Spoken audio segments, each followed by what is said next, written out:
am mir gin an de Kino. Für die 13. Edition vom Lux Filmfest waren die 180 Filmer selektioniert gin, die in dann iwwer die 10. Festival kundkucke goen. An das Edition waren richchen Publikumsmagnet 17.000 Leute hun während Kinosel von der aufwesungsreicher Filmoffer profitiert.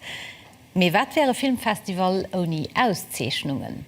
An 9 Kategorien goufe gestrowen die jeweils besten Filmer geehrt. Patricia Baum.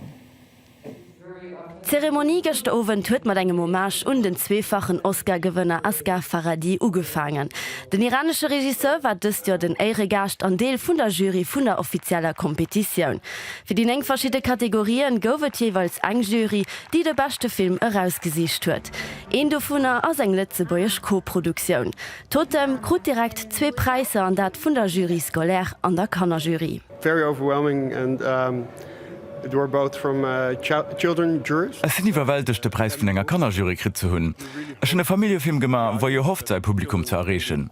Cannes kann immens kritisch sein, und dafür ist es für mich der beste Preis, den ich für diesen Film konnte gewonnen. To win for this movie, yeah. An noch der Film World War III kon 2 Preise mat heemholen. E weitere Preis war de vun der immersiver Erfahrung, wat an diesem Fall virtuell Realität heescht. Degung und All That Remains vum Craig Quintero. VR as e Medium, den dem Film an de lachte Joren nach enkeer eng aner Dimension gin huet. Ich schaue schon seit längerer Zeit in Virtual Reality Produktionen rein und bin auch ein großer Fan von immersiven Produktionen. Und es war jetzt so das erste Mal, dass ich mir wirklich Zeit nehmen konnte. Und die Personen, die ausgewählt haben, haben einfach eine wirklich gute Bandbreite ausgewählt. Und es war für mich interessant zu sehen, dass ich über diese Bandbreite wirklich das erste Mal auch so richtig verstanden habe, was das Spezifische an immersiver Kunst ist. Weil die machen etwas, was Film zum Beispiel nicht machen kann oder was andere Installationen in Museen nicht machen können. De Preis fir de besten Dokumentär gong dann hun de Film De Humani Corporis Fabrica. E Film, wo et wuetwirtlech an Banneliewe vum Mënsch geht. An de grossen an mat Hauptpreis vum Ovent gong und de Film I Have Electric Dreams vum Valentina Morel.